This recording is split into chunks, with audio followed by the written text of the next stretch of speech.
We're live. So, welcome all. Thank you for tuning in to episode 6 of the BusyBee Boxing Podcast. Please subscribe to the channel and share and like all content. Today on the podcast, we have usual suspects AO, Chris, Mike, and myself.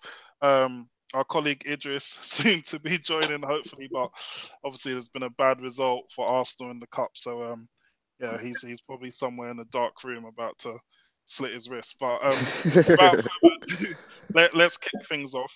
Today we wanted to cover a few topics, namely World Boxing Super Series stuff with Callum Smith winning last night, the Box Nation card with Anthony Yarde and Daniel Dubois. On top of that, have a look forward to the Deontay Wilder versus Luis Ortiz WBC heavyweight title fight next week, the comeback of Brook, and a few other bits and bobs as well that are, kind of in the minds of the podcast members. So let's kick things off.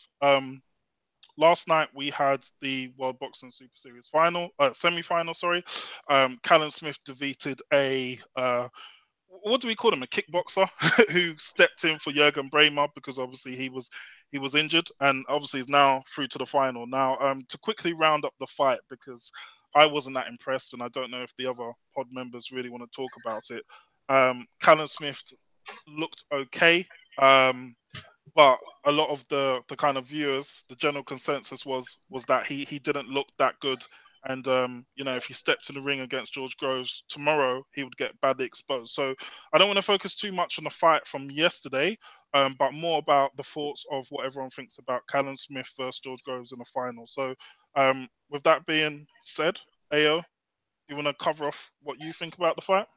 Yeah, I saw the fight. Well, I didn't see the fight yesterday, but I got a glimpse of like pretty much the result and all of that, and it was wide scorecards. I think it was 118-10, 117-11 twice on the scorecard. So he won widely. I read that this Holz Kids guy or whatever his name was is a Muay Thai kickboxer kind of thing. So that says it all. I mean, level of opponent isn't really there, and he got the decision. So moving forward in regards to George Groves versus what's his name? Someone help me out. Callum Smith. Callum Smith. Sorry, my brain just went there. Yeah, George Groves all day. I mean, George Groves, I think will do wide decision on points. I don't think he'll KO him, but I think he'll win every round and look good. I think George Groves is a level above Callum Smith. I don't think Callum Smith really has any technical attributes to trouble George Groves. I think George Groves has it all in his repertoire, and I think George Groves on points. Let's just keep it short. Yeah. AO, sorry, you made some really good points there and about in terms of levels, right? Oh, someone sneezed. You made some really good points in terms of levels, right? Because 2 weeks ago we had Eubank Jr. versus Groves, and we were talking about levels. Or Groves was talking about levels going into the fight, and he kind of showed that. Do you not rate Callum Smith in terms of the opponents he's beat coming into the fight against Groves? I mean, I rate the. I mean, he's beat some decent opponents and all of that, and he's a good fighter. He knows all the basics. He has all the basics there. But I mean, if you're comparing him to George Groves, then George Groves has beaten better opponents, and he's better technically as a boxer, in my opinion. And that's why it's an easy decision for me. I'm not just saying that because on the back of George Groves' performance against Eubank. I'm saying that on the back of George Groves. Fundamentally, even when George Groves has lost, he's looked all right. I mean, when he lost the second Carl Froch fight, yes, he got knocked out badly, but if you rewind before the round he was actually, I think he was actually winning the fights. And in the first fight against Carl Froch, he put him down and he was winning the fight until got controversially stopped. He won. He looked good against the Girl. He did all right against Badu Jack. He won against Chudinov. This guy's an all-round good fighter. And I think, I kind of think that George Groves is slightly underrated. And I think people really need to... I think heavily underrated. Yeah, exactly. Yeah, I think he's people are starting to open their eyes to him now. But I really do think he needs to get more props than he really does. Yeah. No, good point. I mean, Chris, what's your thoughts? Yeah, I've been trying to. I wanted to jump in early, but essentially, to me, it's the final was Eubanks against Groves, really, wasn't it? That's really what the final should have been, Yeah, true. Yeah. and Yeah. everything like that. I mean, if you remember last time, I said that Groves, I think, was going to win that. He has won it pretty comfortably in my eyes. And there is levels to it. He's won it against Callum. There's too many levels there. There's no way he's gonna lose. I don't think he's gonna win on points. I think he's gonna take him out late on in the fight. But to keep it short and simple, I just see I know. I just see it easy night's work for Groves. I just see it easy night's work for Groves. Inside the ring and an easy paycheck. Easy paycheck. Yeah, easy done, 36 really. Million. He's just basically got to show up. He's basically got to show up and then just get through it. It's simple. Night. The hard night's already gone. And basically moving on from there, man. Basically moving on from there. Everything coming up is easy for him, man. I mean, as you said, just going on Gross' history and against Frock and everything like that, really and truly, if he had won those two fights, there wouldn't be any question in any of this. I don't think he would have even entered the series if he beat Froch on either of those two occasions. I don't think he would have even entered the 2-6. This wouldn't even be happening. This wouldn't even be happening, right? So off them two, the back of them big defeats by Froch, he wants something to, when he retires, he can say, well, boy, at least I won the first Muhammad Ali trophy. I got a nice paycheck and his name's in history books. That's it. Yeah. Mike, I can tell. Sorry, Chris. Go on. No, go on. No, I was gonna say, Mike, I can tell by your kind of reaction, you're not really rating Callum Smith as a fighter. You don't really rate him or buy into the previous no. I think he should. I think he just did enough what he needed to do yesterday to get into the final. But I echo what Chris said. His hardest fight was against Eubank. That should have been the final. So he's thinking, well, boy, everyone thought Eubank was going to come and murder me. All the videos, all the over-gassed, hyped-up little boy comments that he put out there, and he schooled Eubank. He schooled him. He didn't lay a glove on him. I mean, Eubank didn't do anything in that fight. And then I know we touched on this last week, but not much. But I don't know what the hell he was releasing videos of him in the gym the next day. Why the fuck did you not do that in the fight? It's all good. It's all good punching something that doesn't hit back in front of the camera. You know what I'm saying? You know what I mean?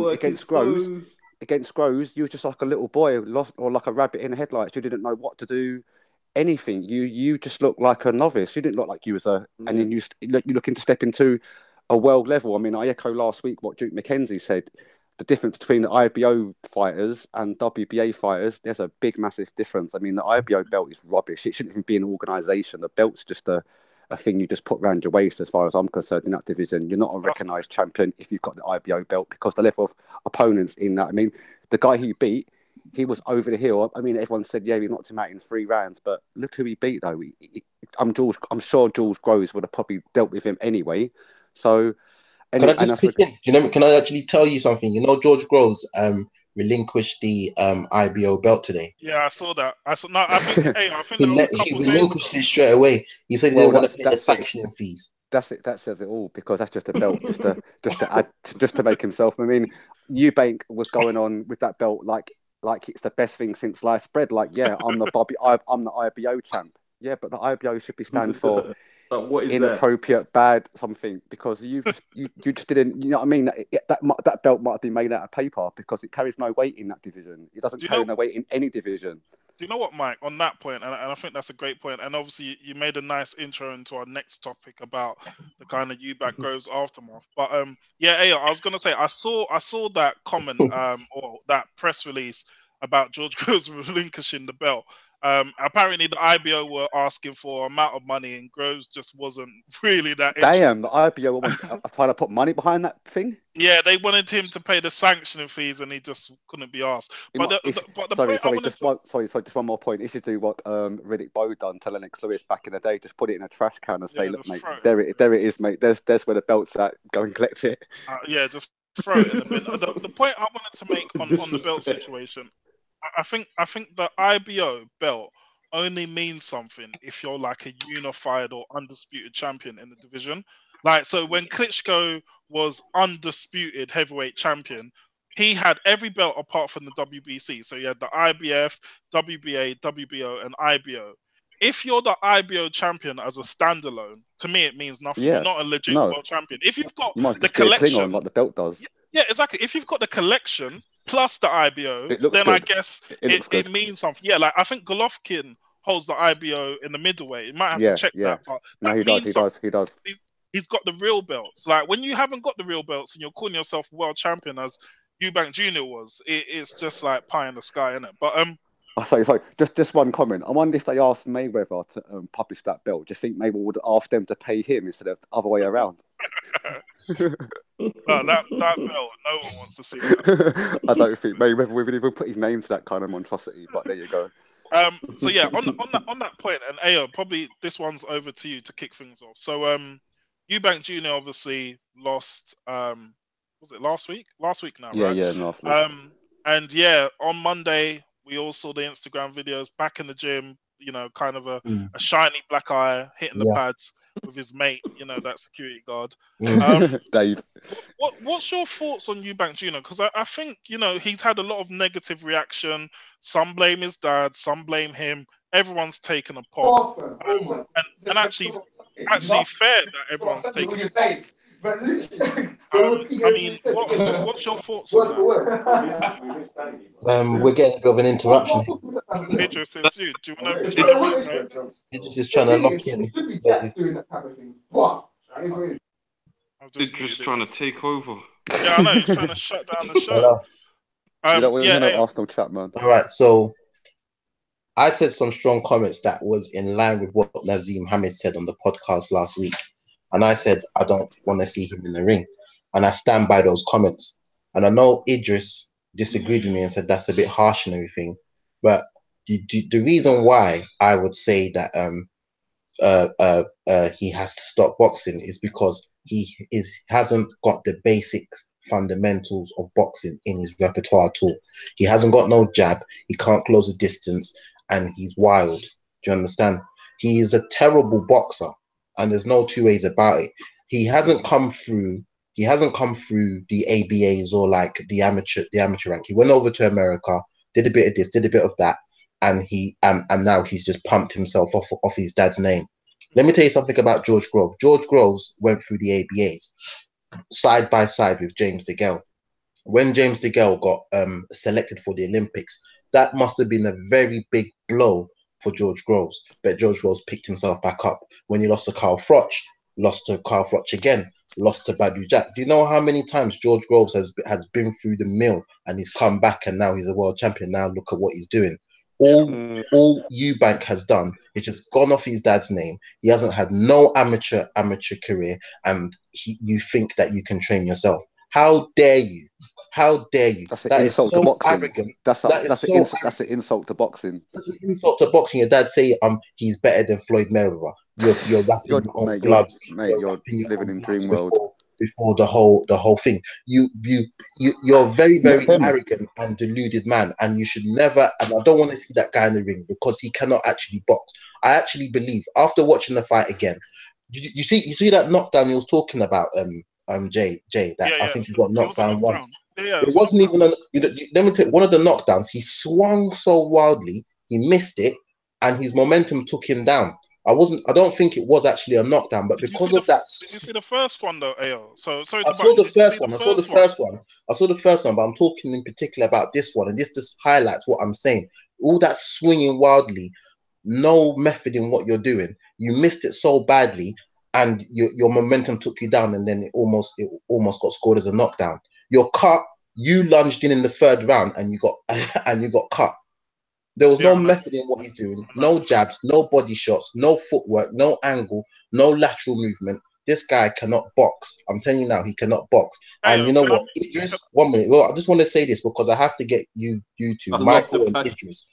I'm coming for you two now. You two got fed off he's an internet boxer, and the 9 punches per second on a bag. That's what you two gazoped and got fed, and you believed. You can't ever do that again. That's all I'm gonna say. Don't ever believe an internet boxer. Hey, can I make a point off the back of that? Are you in the camp that believes that Eubank Jr. will never change as a boxer, even if he went and got Floyd Mayweather Sr. as a trainer or went back to Adam Booth? Do you think at the age of 28, 29, it's too late for him to change? No, because he hasn't come through the amateurs. He hasn't got no amateur career. He's come through. Yes, he's trained. You know, you've got a wonderful physique. You're very athletic, but that is about it. Jay, tell me something good about what you think is a good attribute of Eubank Jr. That's a question to you. I would say he's got good engine. He's got good heart. But I think so. When people start answers with, like, a footballer, for example, and they say, "Oh, what does this footballer do well?" and you say, "Oh, well, they've got a good engine and they've got character," it kind of means they're a shit player. Do you know what I mean? Because do you know what I mean? Like, they haven't got anything. Like they're like a Robbie Savage, not Scott Parker. Scott Parker was alright, but a Robbie Savage type where, you know, they put in a good shift, but they're not really good at anything. And I think that's Eubank Jr. And Ayo, you made a great point. He didn't come through the amateur scene in the UK. A lot of people said he dodged that deliberately because he probably would have been found out. He went over to America. Apparently, there were these sessions where his dad put him in with light heavyweights and heavyweights to see how tough he was, and he was being beaten to a pulp. And then he came back over here with a lot of hype because of his name. But where's the actual pedigree? There isn't any. There's no pedigree. The only thing that surprises me about Eubank Jr. is that, you know what, I watched Eddie Hearn's interview for iFull TV, and he made a valid point. He said that me and Eubank Jr. have something in common. We're both Silver Spoon kids. Our dads gave us. I saw that. Do you know what I mean? And it's amazing how he's so tough, even though he's basically from Brighton and he went to private school and whatnot. So that's the only thing that I will give him credit for. Other than that, there's nothing. That's why I stuck with it all along. No, I'm going to say is... Sorry, go on, Jay. No, I was just going to say, for me, I completely agree. And I think at 28, 29 years of age, it's too late. You know, it's like getting a Robbie Savage and then saying, "Oh, yeah, get him a new coach, do a bit of training, make him improve him as a player. Yeah, make him into Patrick Vieira." It's not going to happen.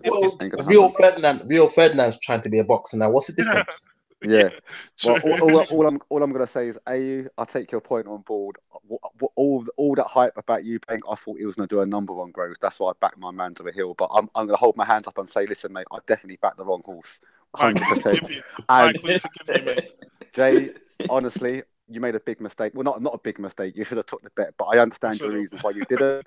And as for the aftermath of Eubank's fight, I totally 110% agree with Prince Naseem. You've got to have a backup knockout punch, mate. If anything else fails, you've got to have a knockout punch. At least Naseem got floored against Kevin Kelly. He did get up and whoop his ass, but anyway, that's another pod. As for Eubank, yeah, just like retire. How you can have the audacity to go on live TV and tell the world that this is your defining fight and you're going to take George Groves to the cleaners. There's nothing Groves going to do that's going to hurt me, anything like that at all. Mate, you just got schooled like a little boy. And that's it. He just got nothing. I've got nothing good to say about Eubank. I don't want to see him fight again. I don't care if he's fighting for the WBA belt, WBC unification. I just do not want to see that man fight again. How you can have the audacity to not even come through the amateur ranks and just walk into a world level and demand that you're just going to take something and not even back it, mate, you're just a chump. Just retire. Just that's all I've got to say about that.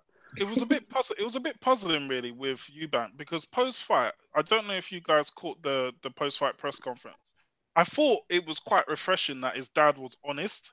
His dad said the right result, which I give Cena credit for, because I don't like the guy, but I give him credit. He was honest enough to tell he held his hand up and say his son was shit.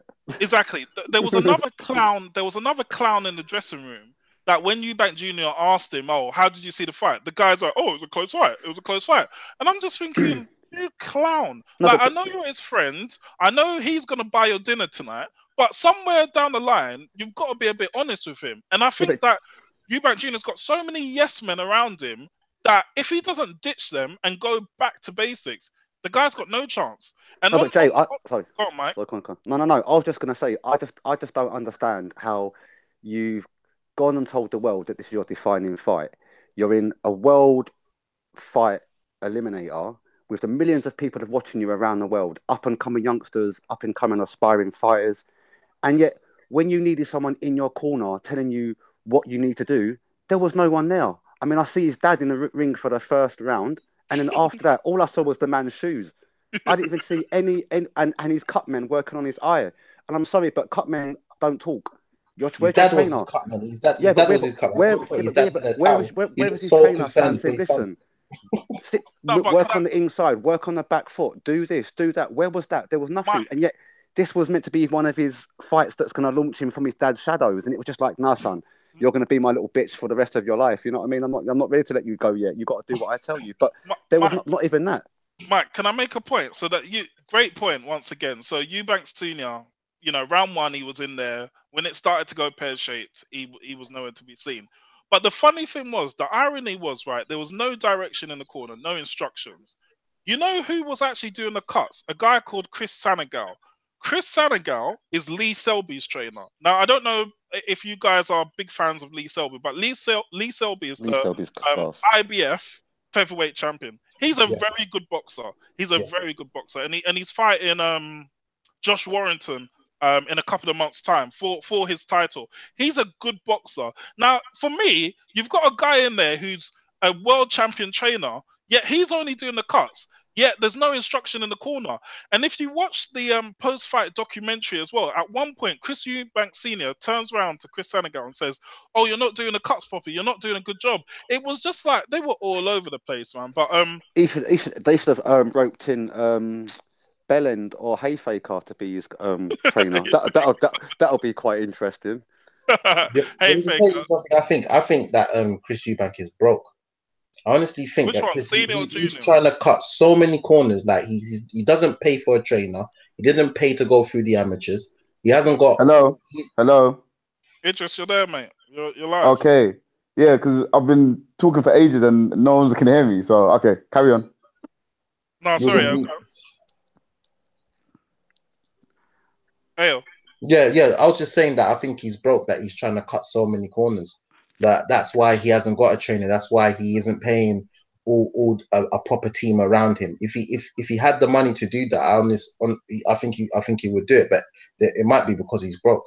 But he must have made a nice little packet from the Groves fight. Yeah, he made some money. He made some money from the Groves fight, and entering the tournament. I think the way the purses were staggered, he must have made about. I don't know if he made about 6 figures or maybe low 7 figures for the first fight against Yildirim. But did you see in the pre-fight documentary, Ayo? He was going to buy a new house in Brighton. Yeah, I saw it. Yeah, and he was like, "Oh yeah, don't worry, the champ." After I knock out Groves, I'm coming back. Yeah. And like, obviously, those house plans must have got thrown in the bin, innit? But he hasn't got money. Yeah, I know, it's a weird one. Brother, it's a good job he didn't sign on the dotted line, mate, because they'd be coming to collect that by now. Yeah, I know, exactly. Idris, you've landed with a bang, mate. Do you wanna kick in on this one? What do you want me to say? Really, what do you want me to say? That hasn't been said, and I didn't say last week. To Ayo though, because Ayo sent for me and Mike. It wasn't the internet thing. It wasn't his 9. It wasn't his 9 punches per second. It was the fact that I based it on his engine and him going forward and attacking Groves and putting so much pressure on Groves. Wow. Yes. Yeah, it was that. Forward and attacking Groves. That's what you based it. That's what you based it on. Yeah, because at the end of the day, from when I have boxed, the biggest issue I had with people were people who came forward and attacked me and put a lot of pressure on me. That was my biggest issue.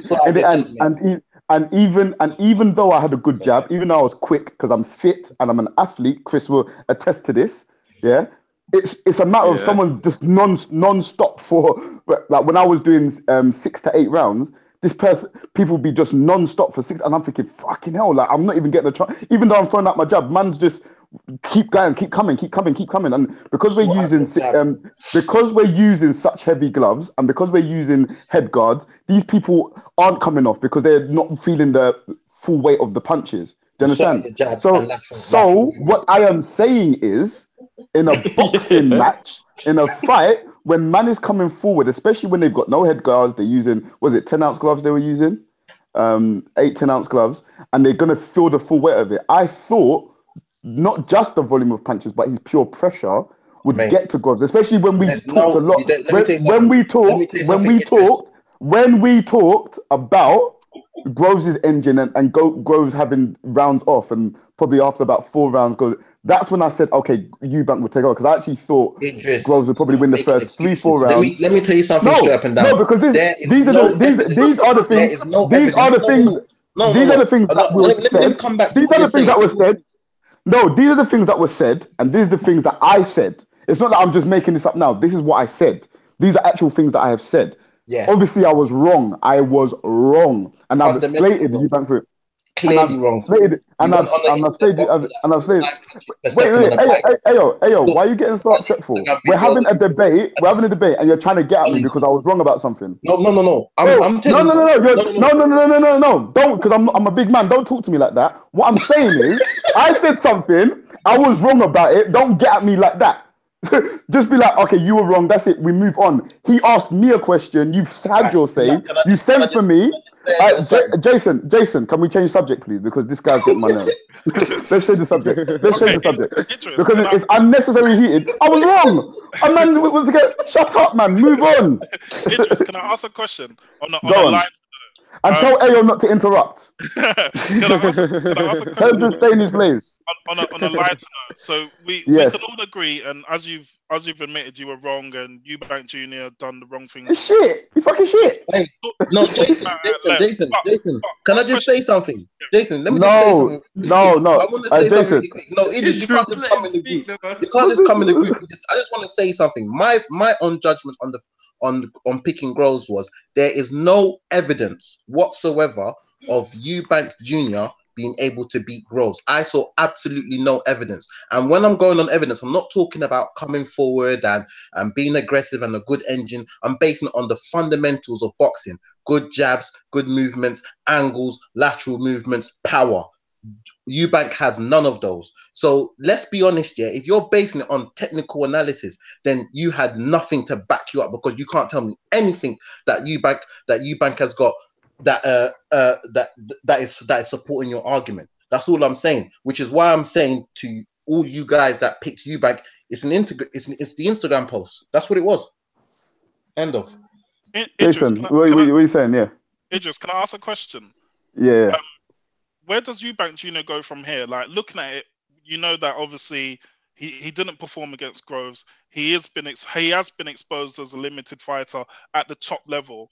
What changes do you think he needs to make, if any, to be successful? Or do you agree with Naz, who said just call it a day? And on Naz's point, don't forget, Naz done the same thing, right? He lost against Barrera and he called it a day. So I just wanted to get your thoughts on, where do you see Eubank Jr. going next? I don't know where I see him going, because I don't know what he's going to do. What I think he should do, depending on how much his heart is in boxing and how much he wants it, what he should do is get himself a trainer.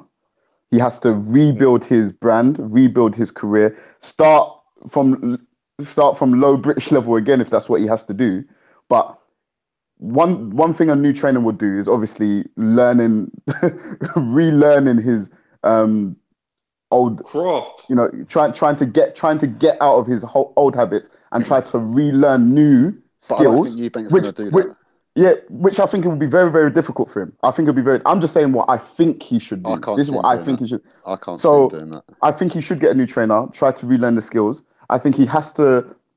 He's definitely not going to fight low level fighters just because the pride of him and his dad. I don't think they'll allow it, but I think he should do that. Have 2-3 fights low level with a new trainer. Learn the skills. Learn the new tactics that this new trainer is trying to get to you, and see if anyone is interested in fighting you somewhere down the line. But personally, that's what I think he should do. Whether he's going to do it or not, I don't know if he's going to do it. Do you think he should go back down to middleweight? Yeah, and definitely he's not carrying enough power. He's not carrying enough power because, let's be honest, he hit Groves enough times with enough flush shots and it didn't affect him. So he's not carrying enough power at that weight, and even at middleweight, he wasn't carrying that ridiculous power either. Do you know what I mean? But he's going to carry a lot more power at that weight than super. So that's what I think he should do, personally. That's what I think. Because at the end of the day, boxing always needs characters. And Eubank's a character. Let's be honest with that. And it makes it interesting, regardless of what you want to say about his fundamentals and blah, blah. He's a character. And he got himself the fight, and he got himself into the Super 6. Man's kissing his teeth. He got himself into Super 6 based on his character. Let's be honest, because if we're going by Ayo's point of he had no fundamentals and he had no right to be even considered to be able to beat Groves, how did he get himself into the position he was in? Because of his character. Boxing needs that. Boxing needs character. Boxing needs that. Boxing needs that. Boxing needs that. Boxing needs that. Which I don't rate. Boxing needs that. Boxing needs that. Boxing needs that. Boxing needs that. We can change the subject anyway. Boxing needs that. People are getting emotional. Boxing needs that. Boxing needs that. And Chris, just hear your thoughts on it, because I don't think you pitched in, mate. Wait, Chris. Boxing needs that. My man's don't want to let this go, bro. Boxing needs that. He's not having a bar of it, man. Chris, what's your thoughts, mate? My thoughts on just Eubank, is... Chris, come on, just get on with it, man. Come on. Just say what you got to say and just close this issue, man.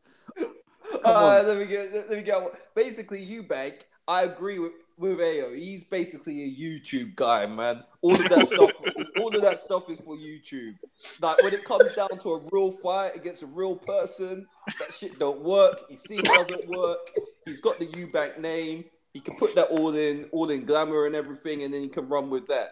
Man, at the end of the day, man, balls don't hit back, man. Balls don't hit back. Yeah, That's what I'm saying. You can look good 24 hours after hitting something that doesn't hit back, but at the end of the day, man, when it come down to the nitty gritty, when you had to perform on the biggest stage, you just got schooled like a little boy. Bo in the endo. What's real good sorry to cut you, Chris. Colours of somebody. And then you go on live TV after and say it was a close fight. What part?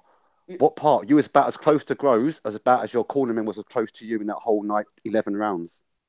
There was just no. It was just... when someone can gas themselves up and everybody.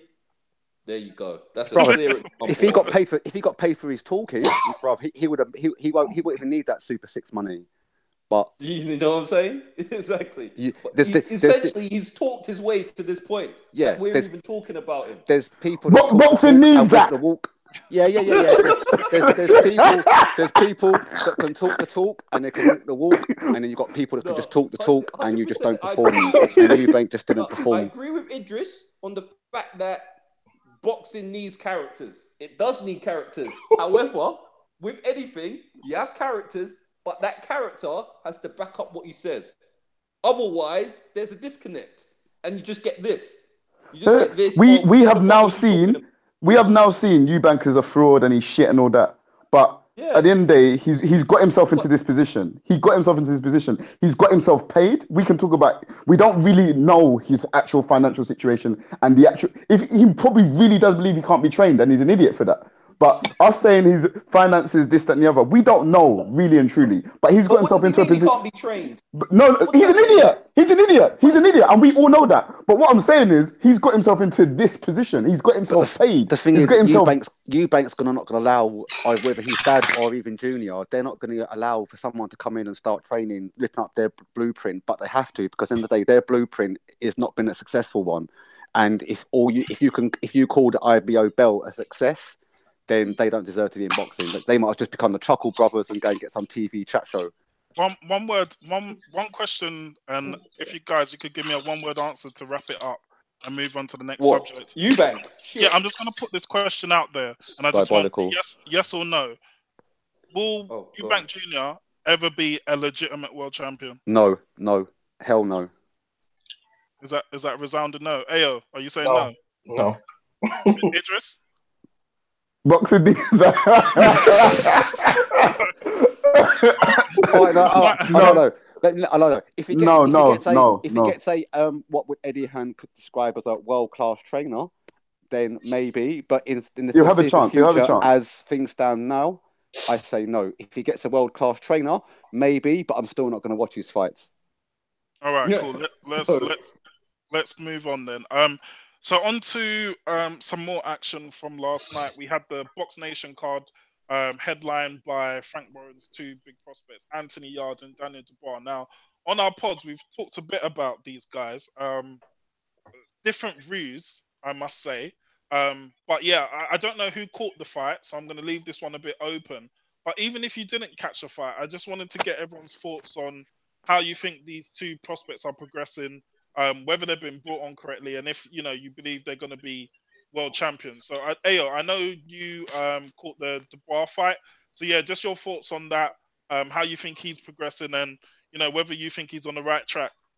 Yeah, Dubois, he's one I'm watching quite closely, really, because he's really young and he's huge. He's only 20 years old. He's got all the fundamentals there. I mean, he's got good movement, good power. He's got a decent jab on him as well. He's still young and he's learning. He's only 7 fights into his career. I'm not gonna go too deep into the fight that he had last night. I watched it on YouTube. It was a good little fight. The opponent was game. I ain't gonna lie, the opponent was game. He was coming forward. The referee gave him every chance, but in the end, Dubois just had too much for him. So I mean, it's only when he moves up a level then I'll be able to I'll start seeing what he's really made of. But what I've seen of him so far, he's a good fighter, a good prospect. I can't really say much about the Anthony Yarde fight because I haven't watched that one, but apparently did a good job as well. So I'll leave that one on to you. Quick question on Dubois. So last couple of fights, especially this fight, I've kind of thought that, like, I was quite hot on Dubois, and now I'm starting to think maybe he's not as good as I thought he was. Like he looked at times a bit open. And like yesterday, if you watch the fight, it seemed like that DL Jones guy was just like able to smother him. I would have liked to have seen Dubois just like take a step back or two, get his jab pumping. Because when he started throwing the power shots, he looked good. But I don't know. I mean, do you think he's been brought on right, or do you think they need to fast track him a bit, or do you think just give him these bums to kind of knock over and then pad his record up? He needs at least, I think, at least 3 more bums, and then when after maybe the 10th fight, then step him up a level, like get him in with someone like Derek Chisora or something, because I think that's what they're looking at. Then we'll be able to start judging him. But I mean, as of now, I mean, I can't see too much wrong. I mean, the other guy, DL Jones, I mean, he did land a couple times, but nothing heavy, nothing clean. But he did sort of like catch him a few times. But the guy's only 20 years old. The guy's got a baby face, man. I mean, he's so young. He's got so much time on his hands, so much improvement to make. I can only see an upward trajectory for him. Mike, Idris, did you manage to catch the action? Sorry, and if you didn't, yeah, I watched both of them. Fighters? Oh, good. Idris, what's your thoughts, mate? On Dubois, yeah. Yeah, Dubois first. I think he's very good. I think he's got a good future. When I was watching the ring announcement for Dubois and the other guy, I forgot his name. I was thinking, okay, this guy is what, 35, 36 years old. He's not going to be having it from a 20-year-old, and he hasn't lost yet. So it should be a good test for Dubois, for the simple fact that this guy's going to come for him. And he came out trying to, not be intimidated by Dubois.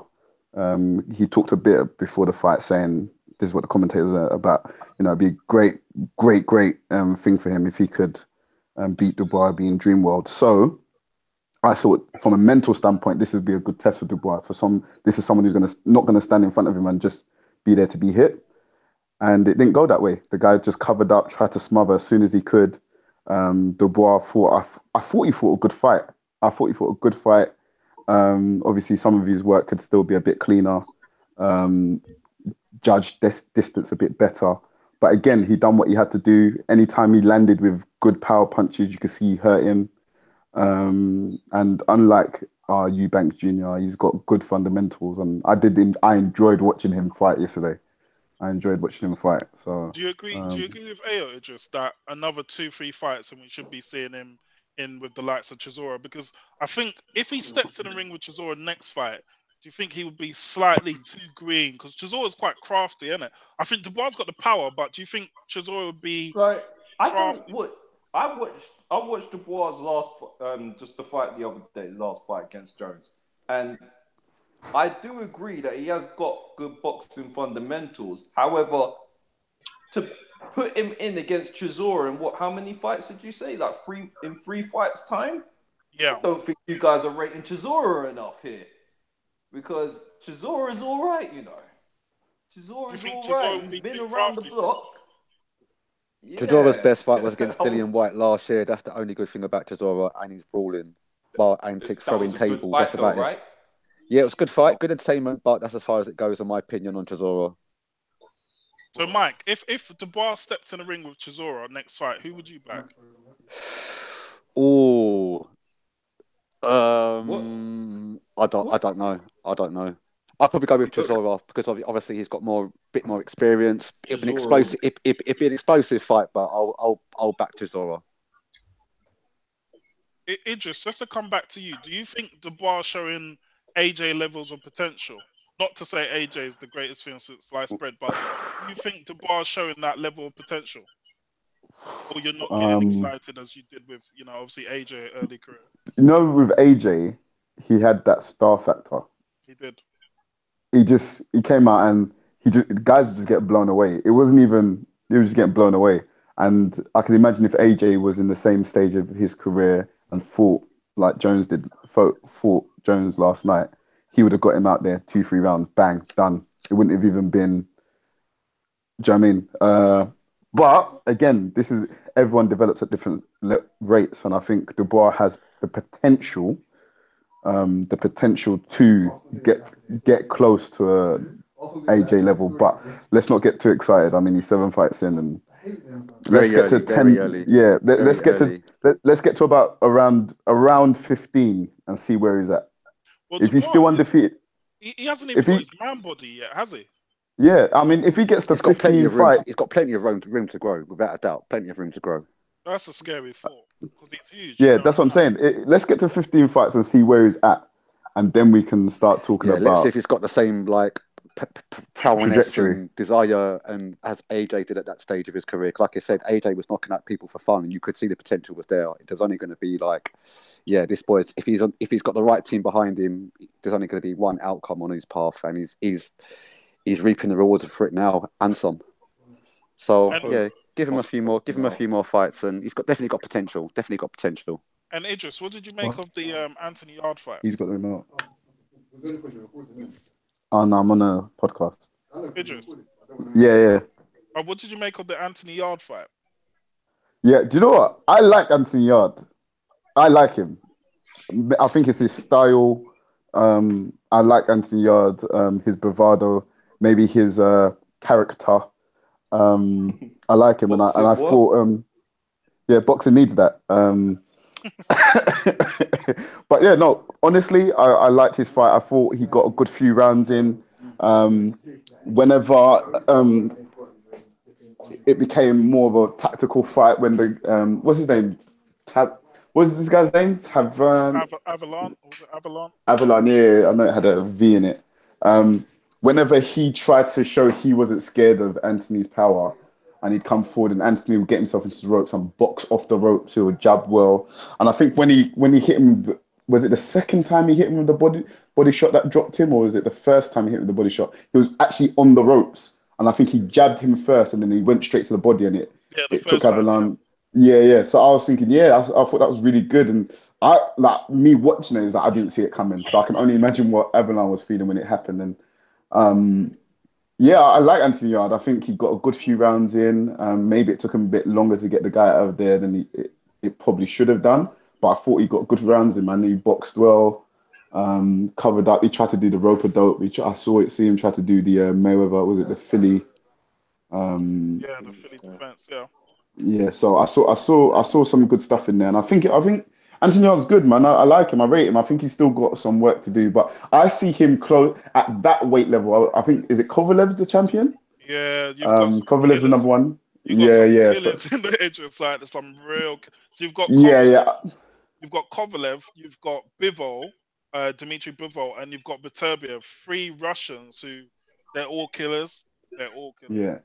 I mean, with him, I think I've got more. I think his division is very difficult, but I've got more exciting for him than Dubois. Yeah, definitely. I agree with that. I mean, I know. So with Yarde, it's a bit funny, right? So I grew up not too far from obviously Peacock Gym in town, and I know a few people who know Anthony Yarde and stuff. So, but I hope he does well in his career. I like the fact that he's trying to make a go of a boxing career, and he had a limited amateur background and stuff. But I've got some doubts about Yarde, man, because I think that they just moved him along a bit too slow for my liking. If I look back at his last 5 fights, it's just like a long repeat. Like they brought in some skinny Eastern European guys, not even like the big durable ones who can, you can really get rounds out of. I know this guy went about 7 rounds, but he was doomed from early stages. I just think Yarde, like we haven't seen him be tested yet. Like I don't know if Yarde can take a punch. I don't know if Yarde, how he reacts to adversity. I don't know if he can show me some new styles. Like he's always looked very comfortable in there. Now, whether that's because he's an amazing boxer or he's just, I think he's been like overly matched too well. I don't know. I'm a bit worried by him. I don't think he's ready for Kovalev yet. No way. He's not ready. Oh, no. I think I'm just worried, Idris. Like, if you put him in the ring against one of these durable Eastern European guys that can actually take a punch and box a bit, what else can Yarde do? I don't know. I'm not as hot on him as others. Yeah, well, we have to see him against better opposition, and I think he's got enough. I think where we were just asking about 2-3 fights time about Dubois, I think he's closest to that. Maybe 3-4 fights and start and really up the level. Maybe not anyone in the top 5. No. Maybe someone around 9 or 8 or 9 and see where he's really at. But and use that in about 4 fights time, man. Yeah, it's just a shame. Like the division he's in is a very difficult division. Like if you look at that light heavyweight scene, it's like, where do you win a belt? It's difficult. And if he was in some ways, if he was in that super middleweight division, that scene, you'd probably think his chances are slightly better. Just a quick question on that, Idris, before I bring in AO again. Do you think that Yarde is a better prospect than Joshua Buatsi? Both in the same division. Who's going further in their career? That's a question I have. Okay. Obviously, there's a lot more hype around Anthony Yarde because he had more fights and he's been a bit exciting. But when I watched Joshua Buatsi, was it last week? I was so impressed, man. I haven't seen Anthony Yarde actually box that well at all. In all these fights, I haven't seen him actually box that well. Buatsi is sick. I mean, he looks like he's got better skills than Yarde. So I'll say that. I think Yarde's the bigger puncher. Yeah, Yarde's the bigger puncher and the bigger guy as well, I'd say. So yeah, but again, remember when we were talking about Chamberlain and Okoli? Yarde might be too big because Buatsi looked quite very slim, innit? Tall and slim. He looks small at the weight, man. Yeah, that's what I'm saying. And I think, would he be able to, if they did fight somewhere down the line, would he have enough power to hurt Yarde really? Or would Yarde just keep walking him down and smothering? Yeah, so, but yeah, I mean, Buatsi definitely has the better skills from what I saw just off last week. So, Ayo, I don't know if you caught that bit, but who are you more hot on, Buatsi or Yarde? I can't even say I'm hot on either one of them, really, to be honest with you. I think they're both good prospects, and I wish them both well in their careers. I mean, I think they both have the potential to be world champion. Do you know what I mean? And I can't really say that I'm hot on both of them, or I can't really say that, I think, Buatsi's going to go further and Yarde's going to crumble at some point or something like that. It's just too early to predict in both of their careers, really. So it's quite a difficult question. I can't really comment on that one. Yeah, it's a tricky one for me. I mean, do you remember Boatsy had a lot of hype in the Olympics? Like Mayweather was giving him a shout out and said, he's a good prospect and stuff. And I know he had It's not a bad shout out. yeah, it's a good endorsement to have. And I know he had a lot of interest from a lot of promoters before he signed with Matchroom. But when I look at Boatsy, I think he should probably go back down to super middleweight because he doesn't look big at the weight. And as I said, all those killers, they're massive guys. So like you're already at a disadvantage. But I just think Boatsy, for me, I've seen more from him in his amateur background and his like limited professional career than I have in Yards. I just think Yards, I don't know. I've just got this feeling that they'll step up Yards and it will get hurt.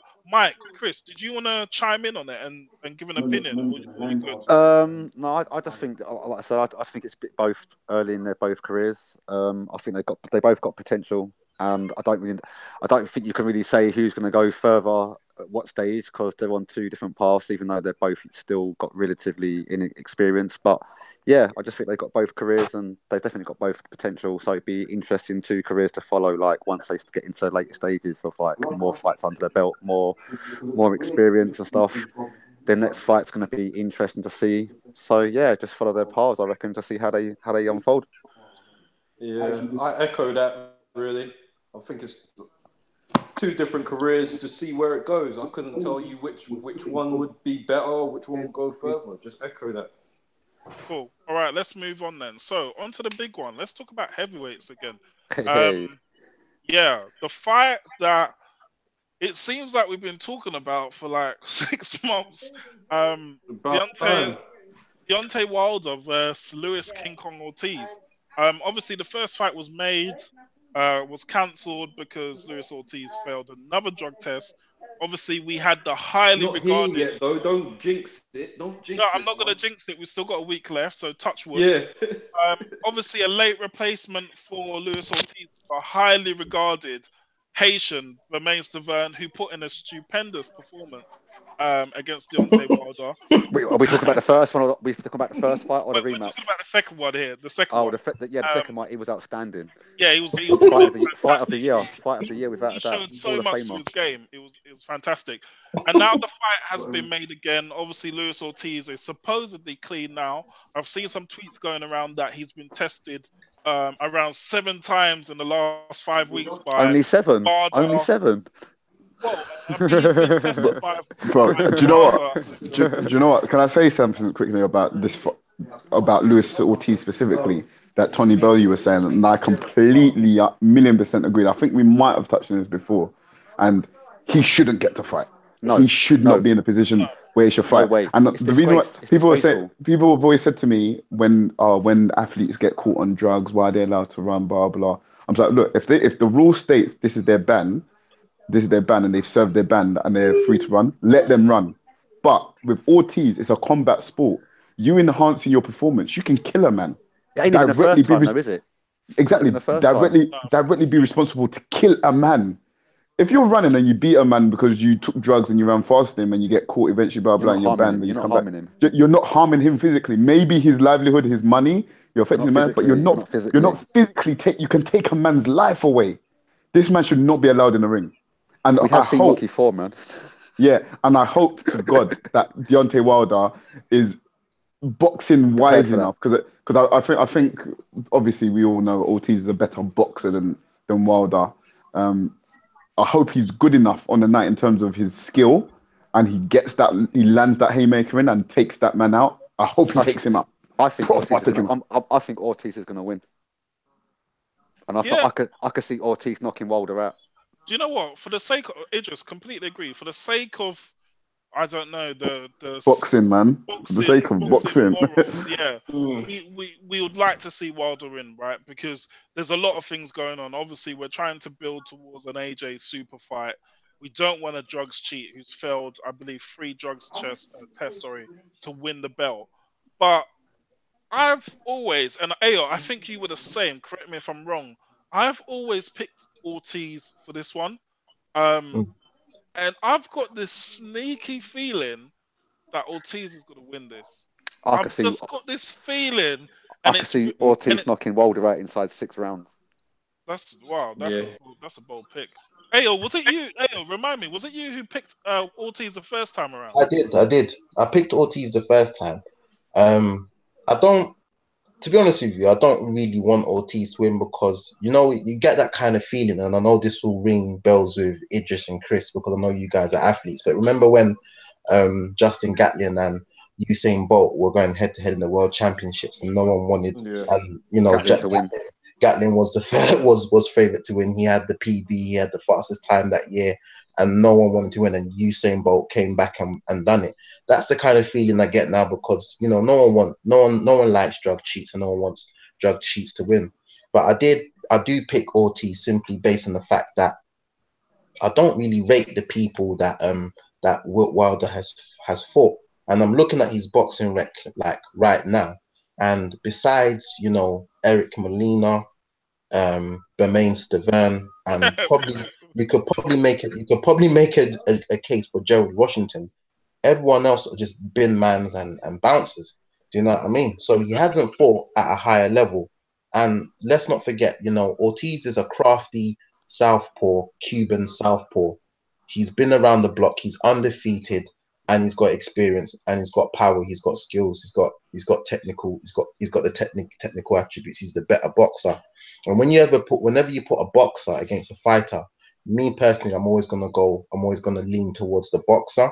But Wilder's special because he's just got that right hand that if it lands, then it's the equalizer, and that's what makes it so difficult and so hard to lean towards Ortiz. But personally, I'll still pick Ortiz for now. Hey, the only thing I would say on that, and guys, please pitch in. Do you remember that awful fight? And we mentioned it between when Ortiz signed for Matchroom between Ortiz and Malik Scott, right? Now, we all know that was an awful fight. Malik Scott was doing laps around the ring. But one thing I would take away from that fight was Malik Scott was a taller guy. And you need to Idris, you need to mute your thing. Oh, sorry. Because can hear you. I was just saying that. So Malik Scott was a taller guy, right? He was the bigger guy.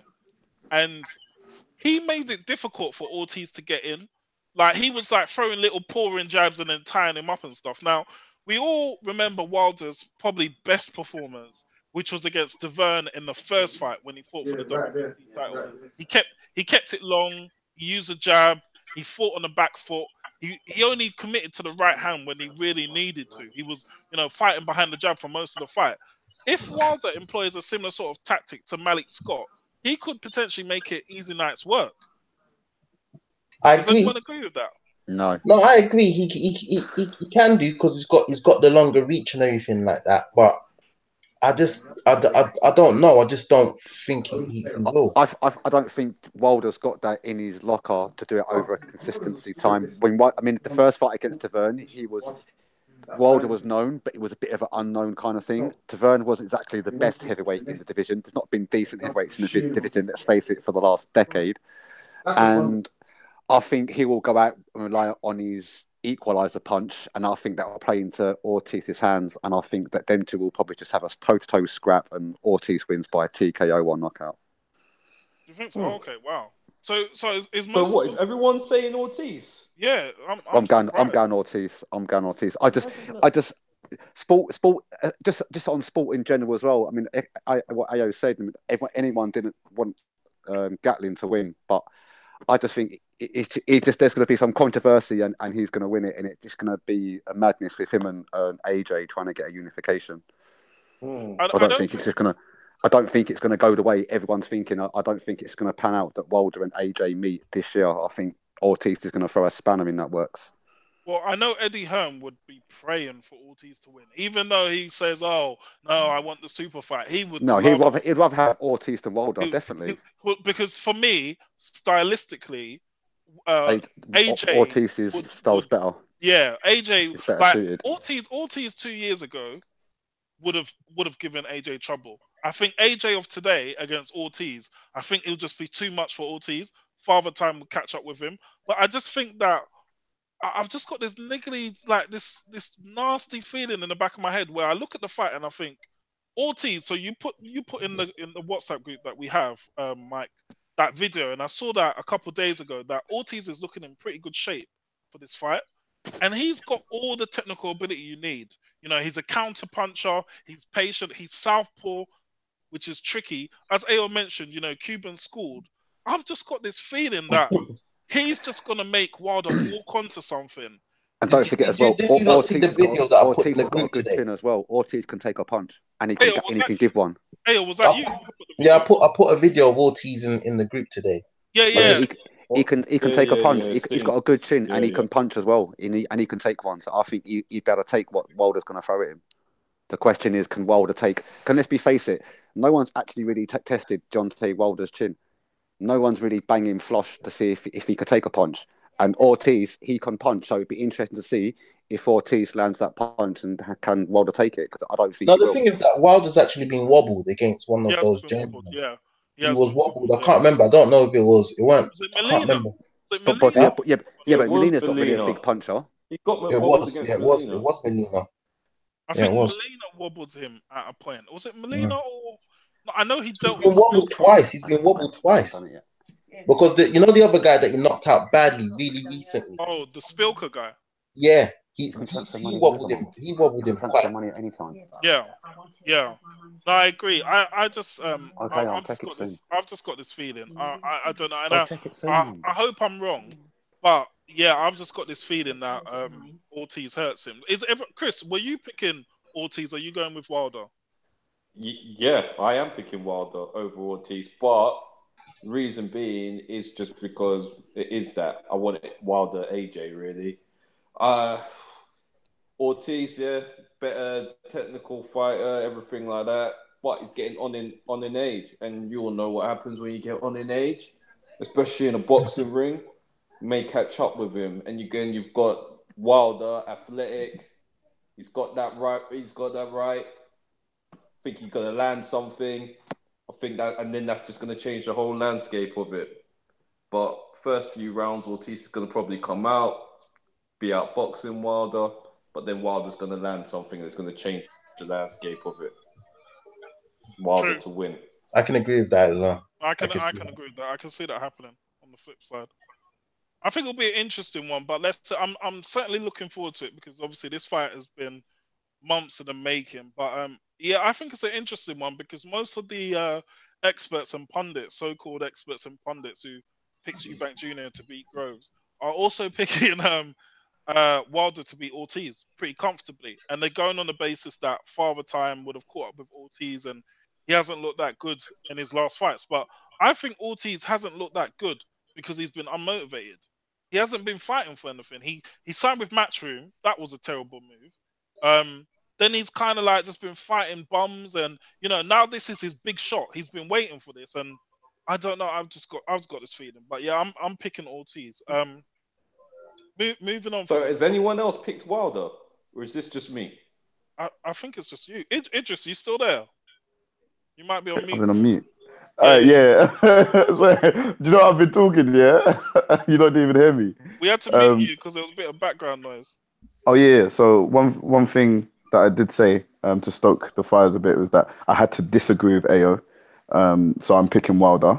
But for the same reason, Chris actually said as well that I think Ortiz will be outboxing him. I think he's more skillful and boxing wise. But I think Wilder's got enough power. And when you lot are saying that Ortiz can take a punch, all heavyweights can take a punch and not take a punch. And I think Wilder's arguably the biggest puncher at the weight. So it's going to be very interesting to see if he does get to land the right hand on Ortiz and where Ortiz is a 54-year-old legs end up. Exactly. But yeah, I think it's gonna be a good fight. And I don't think it'll be dull at all because there's genuinely hate between them. Yeah, there is. So. There's some bad feeling. Like Ortiz, it's funny when you see guys who can't speak a word of English getting angry, and like Ortiz, he's. I think the kind of PED stuff he's taken personally, but I don't know why, because he's failed 3 drugs tests. What do you expect? Yeah, I think it's going to be a very good fight, and it can't go 12 rounds because of the stuff that's been said. It was going on. Yeah, it's proper, not nice stuff, man. Yeah, And probably. on that same night, we've got obviously the return of Kell Brook, the Rise again. Sky Sports have secured rights to both fights, so you're treated with Kell Brook versus Rabchenko to kick off the night, and then I think around 1 o'clock move over to New York for the Wilder Ortiz fight. Just wanted to get the panel's thoughts on the Brook comeback. Not so much on this fight, or feel free to talk about this fight, but more about where his career is at now at 154, coming back from the eye injuries and the two bad defeats. Where I mean, what next for Kell Brook? Any takers? I'm just glad that he's coming back because I like Kell Brook. I think he's a good fighter, and I didn't want to really say his last two fights, two defeats. So he definitely needs to put on a good show this time for his comeback fight. And yeah, I think it should be a good fight. I tip him to win, but I think he's a good fighter, Kell Brook. Mike, would you say, and I've said this a few times, would you say that Kell Brook's recent career, has been mismanaged by Eddie Hearn? Yeah. What's your? Are you in the camp that says, okay, he got 2 paydays and he was given 2 opportunities by his promoter to become a massive star, or would you say his promoter kind of threw him under the bus, basically put him in a middleweight fight, threw him under the bus all day long, and then after that middleweight fight, coming off an eye injury, then threw him in with the most dangerous 147 fighter in the world? Yeah, that was a big mistake. I mean, after the Triple G fight, I mean, give Kell Brook his dues. He did hold his own for the first couple of rounds, but it just goes to show that obviously Golovkin had too much power for him. But he should have never gone in for the second fight. No way, man. That was a definite no. He should have just took a bit more time out, make sure his eye was proper, maybe take a warm up fight. But against Spence, that was just a different. I think Spence did a better job than obviously what Triple G did. But yeah, definitely Eddie Hearn threw him under the bus. Definitely. Do you think we're ever going to see the same Kell Brook again? No, because he's both his eyes. He had to have made surgery on both eyes. That's a hard thing to come back from, and that thing with now he's fragile, and people know it. So if anything else fails, just they know where to hit. They know where to hit Brook. If they hit him there a couple more times, that plate's only going to last for take so many punishment. It's going to go again, and that's it. This could obviously next one, it could ruin his career for good. So that's a risk he's got to take. To be fair, I like Brook, but really, I think his career is over. Because to have 2 of those eye surgeries, to then go into the boxing ring, he's going to be so conscious of it. Yeah, so he's fighting himself before he even gets into the ring. Yeah. Because he's always going to have that at the back of his mind. Oh, what is my ego? It's never going to be the same. It's never going to be the same. Maybe he should just have that big, massive fight with Amir Khan and then just call it a day. Yeah. Sorry. I talked about the one name that we vowed never to talk about again on this podcast. So that's a first and a last time. Yeah, that's a cash out fight for him, isn't it? Against as Eddie Hearn calls it, the cash cow fight. Yeah, so that's definitely the cash cow. Yeah, fight. but like I said, I mean, in a day, he's had a good career, Kell Brook. He's been in with some good fighters. One thing about Kell Brook, he hasn't ducked nobody. He's been in with good fighters. He's took him. No, man, he has, man. He hasn't really ducked anyone, really, has he? You know what I mean? He took on Triple G. Everyone's got their opinion on Triple G. He's a definite Hall of Famer. And his second fight against Spence, he just got done by the better boxer. I mean, can I just chip in? Yeah, let loose, because I know you're big Amir Khan fan. Let loose, mate. Let loose, mate. Yeah, I'm gonna let loose. Do you have to, Ayo? Come on. We said we never talk about Amir Khan again. I'm not talking about Amir Khan. I'm not talking about Amir Khan, but I do not rate Kell Brook whatsoever at all. I don't know. I honestly, I don't because come on, he's fought some world class opponents, man. Michael, let's be honest. Besides Sean Porter, Golovkin, and Spence, those are the 3 names on his record. That's enough, That's enough. That you give any. But wait, 2 of them he's lost to. He beat Sean Porter. Okay, we give him props. We give him props for that. He was in with you. Lot say that Kevin Matchroom threw him under the bus. I don't agree with that, because what it was is that you know what? Let's be honest. Kell Brook has always struggled to make 147. When Matchroom Eddie Hearn presented to him a big payday with Gennady Golovkin, and you don't have to make the weight. he bit at it, and he thought, you know what, fuck it, I'll do it. He done it, and he lost. Then he was thing was mandatory for his IBF title, so he had to fight. He had to fight Errol Spence. He could have vacated the title if he wanted to, but he had to fight Errol Spence. There's nothing Matchroom could do about it, and everyone knows the IBF is very, very strict on their sanctioning and the rest of it. Kell Brook has not performed every time he's gone up a level. He has never ever performed, bar except when he fought Sean Porter, who I personally don't even rate too much as well. I don't like Sean Porter's style. Can I chime in, please? He's now got He's now got two titanium eye sockets. If he gets hit, why is he fighting this guy? He should be in a cash out fight and just cash out instead of risking it. Because if this Rabchenko guy hits him and he dislocates his eye socket, that's the end. There's no Amir Khan fight, which I really want to see. So that's my thoughts on Kell Brook. Okay, if Kell Brook and Amir Khan ever get to fight, me and you are going to be talking bets because that's going to be a. I'll bet you, and I'll say it right now, £100. Okay. Double it. £100. Is that all your boy's worth? Can I chime in? Can I say something? All right. So I know the subject's gone. Boxing needs that. But what I wanted to say is this was the argument that me and Mike were actually making as well about George Groves. Let's not talk about Eubank. Let's not talk about it. But when we're talking about Eubank Groves, and we're talking about whenever he stepped up to the world level, we were saying every time he steps to that world level, he actually lost. That is his resume. He's actually lost to the best guys.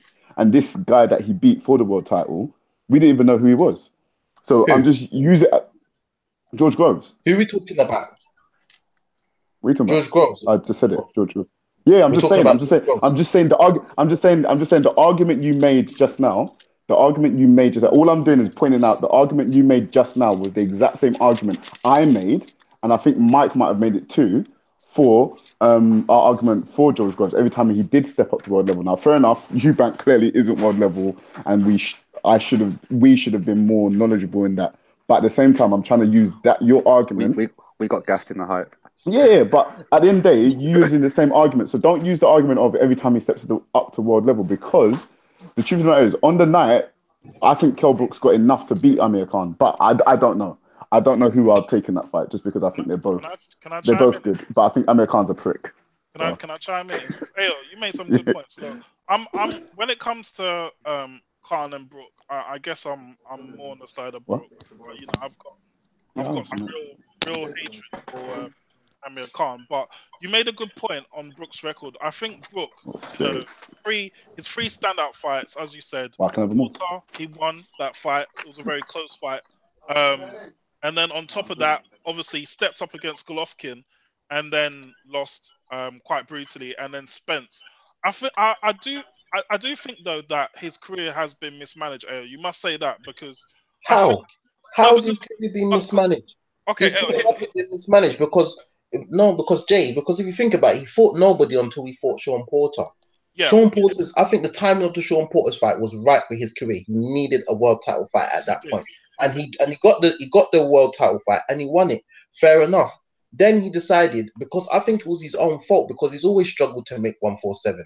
He should never have agreed to have sign Golovkin. But I thought he just saw the carrot dangling and he took it. Yeah, he did. And then unfortunately for him, timing was bad because mandatory was Errol Spence, and nobody wanted to fight Errol Spence. See, the thing is, for me, right, that Golovkin fight, do you remember how that came round? That fight was made for Eubank Jr. because Eubank Jr. had signed a 2-fight deal with Matchroom, and then his dad was saying to Eddie Hearn, make us a Golovkin fight. And they made the Golovkin fight, and then do you remember Eubank Jr. then came along with ridiculous demands. He wanted to have his own commentary team, wanted to take a bigger slice of the pay-per-view numbers, and that fight folded. And then Brook got a call from Eddie Hearn saying, we've agreed terms with Golovkin for the Eubank fight. He doesn't want it. Do you want to step in? And I completely agree with you. He saw the carrot dangling. He probably thought in his head, it's a win-win situation because people are expecting me to lose. So if I lose, I can still go back down to welterweight and reign. and if I win, I become a global superstar. So it's like a roll of the dice fight. But I just think that because if you remember, after he beat Sean Porter, he got stabbed in the leg. Do you remember? Yeah. Fair enough. And then Fair he play. came Fair back and views. he had those 2 fights against was it Jojo Dan? Did he fight Jojo Dan, Kevin Bizier, and Kevin Bizier was one of yeah, them. yeah, and Frankie Gavin. And for me, Mm, those were awful fights for his career. I mm. know they were trying to make some better fights during that period. I think they wanted to fight Brandon Rios on that, but I blame Eddie Hearn for those fights because at that time he was putting up the money for AJ to fight Charles Martin. He paid Charles Martin $2.5 million for Charles Martin to come over here and then win that title. So they basically bought that title, but he didn't want to pay Keith Thurman at that time to come over to the UK and fight against Brook. That would have been a great fight for me. And to be fair, Brook coming off that Porter victory, I would have probably slightly edged towards him to beat Thurman on home territory. So I just think his career has been managed awfully. I don't think Eddie Hearn. I think Eddie Hearn was desperate at that time to think, okay, shit, I've basically agreed terms with Golovkin. Eubanks have flopped. I need to throw someone in just to make myself look good because I don't want to be embarrassed here. Through Kell Brook And Kell Brook was the lamb, sacrificial lamb. yeah, exactly, Matt. And the thing is, do you think Eddie Hearn would ever do that with someone like AJ? Hell no, no. AJ has more chance of throwing him in there. Yeah, exactly. No way would he do it. But he just thought, oh, Kell He wouldn't Brook, take the piss. I can put him in there. And then you're absolutely right. Obviously, the mandatory was Errol Spence for the IBF. They didn't want to lose the IBF because the belts at welterweight are like gold dust, isn't it? Yeah. And he had to fight Spence, and basically that was the wrong move because he should. But you can't claim that. You can't then say that that's a case of mismanagement. That's just the way. That's just the way the cookie crumbled. Unfortunately, you know. Yeah, I agree. I agree. You can make a case for the Golovkin fight. Fair enough, but then again, he had to step up at some. He had to fight somebody at world level. But the whole making a case for, you know, him fighting Errol Spence's mismanagement is not because it was mandatory. He had to fight him. It was either that or give up the belt. Give up the belt, people will criticize you and say you're not the real deal. So he had to fight Errol Spence, who nobody wants to fight. Let's be honest, nobody wants to fight Errol Spence. And he fought Errol Spence and he lost conclusively. He gave up. He quit. Let's be honest, he even quit. That's even more the reason why I don't rate him whatsoever. I really don't rate Kell Brook whatsoever, and I can't wait until Amir Khan fights him. Yes, nor can I, mate, because Kell Brook's gonna whoop his ass, mate. Amir Khan's got about as much chance of winning that fight as him going back on Celebrity. I'm a whatever it's called. He embarrassed himself, man. At least Kell Brook doesn't go on live TV and say, "Look, mate, I'm a wuss." You know what I mean? And Kell Brook hasn't been laid out unconscious in the middle of the ring. Did you see that picture of Kell Brook in the crowd of Jeremy Carl? Did you see that one? Can I quickly add something, guys? No, go on, Idris. Who do you think would win out of Errol Spence and Danny Garcia? And Danny Garcia. Errol Spence would slap him into next week. Yeah, definitely. No contest. No, he contest. Would be, look, do you know what it is though? Like, so Errol Spence is the best at the moment. Have you guys seen and I don't know, I haven't seen the official comments, but I've seen a few tweets and videos. Apparently Floyd Mayweather has come out in the last couple of days and warned Terence Crawford not to fight Errol Spence because he's calling Errol Spence a weight bully. I don't know if you guys have seen. He's calling him a what? A weight bully. A weight bully. But I think that's Floyd. Do you know how Floyd just chats shit, right? Obviously, if Errol Spence was signed to him, it would be a different story, isn't it? Yeah. But I think the point. What do you mean a weight bully? So basically, he's just like he's making the weight, but he's too big for anyone in that division. Is it? Yeah, okay. Yeah. That's Interesting. Apparently, I'll dig out the quotes and put them in the group. But that's what apparently Floyd come out. But the thing is that there's 2 points there. 1 point, Errol Spence is the IBF champion. IBF are very strict when it comes to how they manage the belt. So anyone who knows the IBF, basically, if you're a champion and you're in a championship fight, they weigh you in the day before the fight as per normal. And then on the next morning, they weigh you again. And I think you can't go over either 10 or 12 pounds of the weight that you weighed in. So if you come in at 147, you can't be over 159 on the next morning. So whilst I agree, he is probably rehydrating during the day. he's just within the rules. He's more than welcome to do that. But for me, to your original point, Idris, on the Danny Garcia fight, Errol Spence is just too big and too strong for me, for anyone in that weight. I'm waiting for the day Furman finds his pencil to fight Errol Spence, because he's gonna get ripped a new one. Seriously. That's my thoughts on the fight, because Errol Spence for me is the number one in that division until I see Terence Crawford in there. But Ayo, I know obviously you're a big Khan fan. Are you obviously saying that Khan beats Brook if they fought tomorrow conclusively? I honestly, 100% on points. Every round. I see Kell Brook knocking him out. I think stops it. Possible, but I just don't see Amir Khan beating Kell Brook.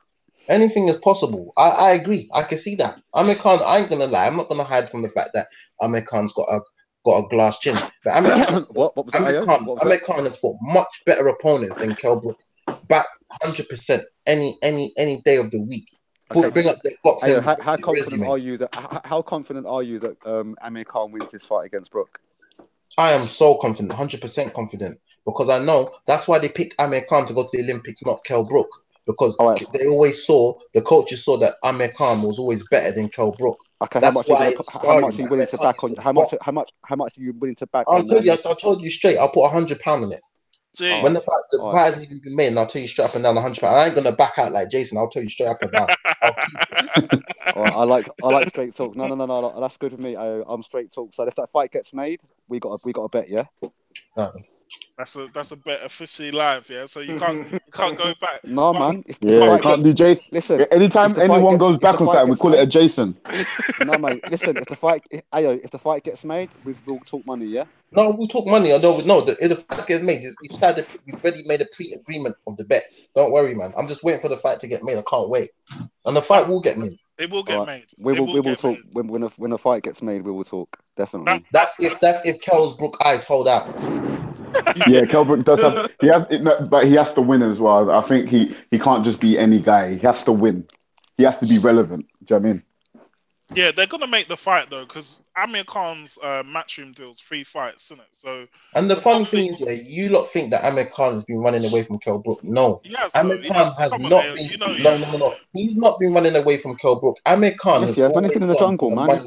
He's been too busy doing I'm a Celebrity. No, yeah, true. But Amir Khan always gone for the money fights. That's why even now, I guarantee you now, Amir Khan's next fight after whoever he's fighting, that low Greco guy, he's gonna be calling out Pacquiao because that's the money fight. I'm telling you straight up. He should leave Pacquiao alone, man. For years. Yeah, exactly. He's tried to beg Mayweather for how many years? Always. That's what I'm saying. He's always gone for the money fights, and it could be the tough fight. That's why he's gone for Canelo. That's why he's gone for XYZ. Do you understand? That's why he's been knocked out so many times, because he never backs down, and he's always going for the money fights. He's mismanaging his own career. If you want to talk about mismanaged career, look at Amir Khan's career. That's mismanaged. He's taken too many hard fights at too harder level, different weights as well. And he's been found out. Yeah, I ain't gonna lie, he's been knocked out badly. But what you have to understand is that Amir Khan, Kell Brook, Amir Khan all day. The thing about Khan as well, like, which one of the welterweight champions, the current champions, does he beat? No one. Like, he gets seriously hurt against Errol Spence, like badly hurt against Errol Spence. He will get beat up worse than he did against Alvarez. Canelo, yeah. Like, he against Furman, I don't see him winning that fight. No. Jeff Horn's a champion, but obviously Crawford's probably going to beat him. Do I see Amir Khan beating Crawford? Absolutely not. No. So belt wise, where does he go for belt wise? No, it's sad. Everywhere's like an expensive knockout. If he's going to have to go a devastating. well, look. Let's be honest. He's not going to make a massive payday against Errol Spence. No. Like, did you see? I think I mentioned this in the last podcast, but did you see when they asked Errol Spence, like, "Do you want to fight Amir Khan?" in the press conference? They laughed. Like, come on, it's a joke. But the thing is, though, I mean, every avenue he's got for a world title is going to be a very, very, very, very difficult fight for Amir Khan, because, like I said, let's face it, his chin's about as much juice as butter going on mashed up bread. There's just non-existent. And then after that, he's already gone to Mr. Eddie Hearn with his begging bowl. So once that begging bowl gets emptied, where's he going to go? You know what I mean? Eddie Hearn's laughing, man. Like I said, win, lose or draw, Amir Khan, Eddie's getting paid. Whether Amir wins. Amir Khan makes more money for Eddie Hearn than Kell Brook, I'll tell you that now. Yeah, so that's good for Eddie Hearn. That's good for Eddie Hearn. That's good for Eddie Hearn, because at the end of the day, that's because he's a bigger name. That's because he's a bigger name. No, he's just gone with his begging bowl, man. Come on. That's why Eddie Hearn even signed him in the first place, because that's a disrespect to Kell Brook straight up and down. Yeah, but then Eddie Hearn's just using Yeah, but at the moment, Amir Khan's is just his little bitch. He's his little bitch at the moment. If you take Kell Brook to America and you took Amir Khan to America, who's the bigger name? Amir Khan's the bigger name. There we go. Kell Brook is nobody. Kell Brook is nobody here or abroad. Yeah, but at least Kell Brook ain't gone begging to nobody. But I just think, on that point, I think if you look at Amir Khan, like, how relevant is he, like, in the welterweight scene? Like, he can't fight. Let's be honest. Could he fight anybody in the top 10? Forget about the champions, Spence, Furman, obviously Jeff Horn, Crawford, or whatever. Like, he's not interested in rematching Danny Garcia, because he probably knows what will happen again. Knocked out. Sean Porter will probably knock him out. Crawford will beat him. All the top 10 guys will beat him. So it's like he's not a relevant name in welterweight. It's just. But wouldn't you say that? Wouldn't you say the same about Kell Brook though? No. Does Kell Brook beat Porter? Does Kell Brook? I mean, no, not Porter. I mean, but does Kell Brook beat Garcia? Does he beat Furman? Does he beat Horn? Does he beat Pacquiao?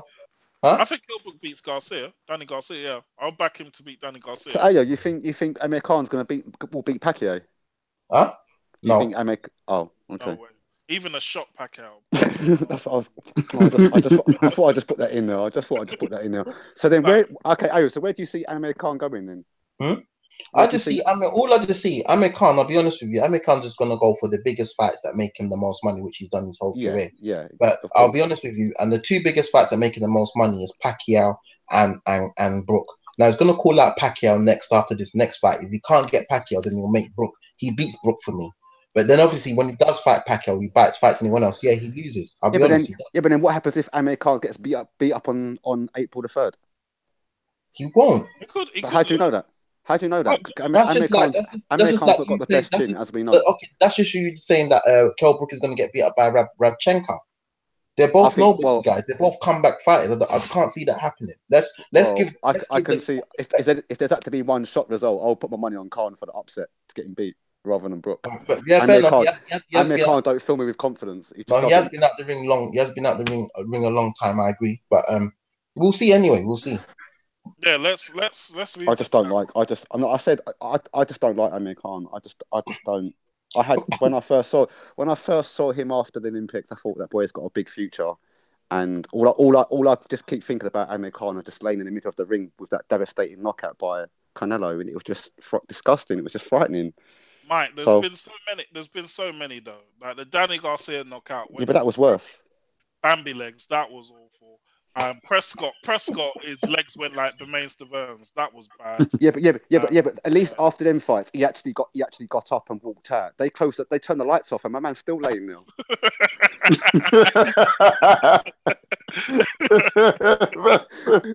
You know what I mean? No, but he got folded in that corner, bro. He got folded like he was fully. At least, all right, okay. Let's have his chin was on his abs. His chin was on his abs. He was in the half. Let's just talk facts now. At the end of the day, Kell Brook's last two fights, he lost to two outstanding world champions. Outstandings. Yeah. Kell Brook's never been laid out in the middle of the ring.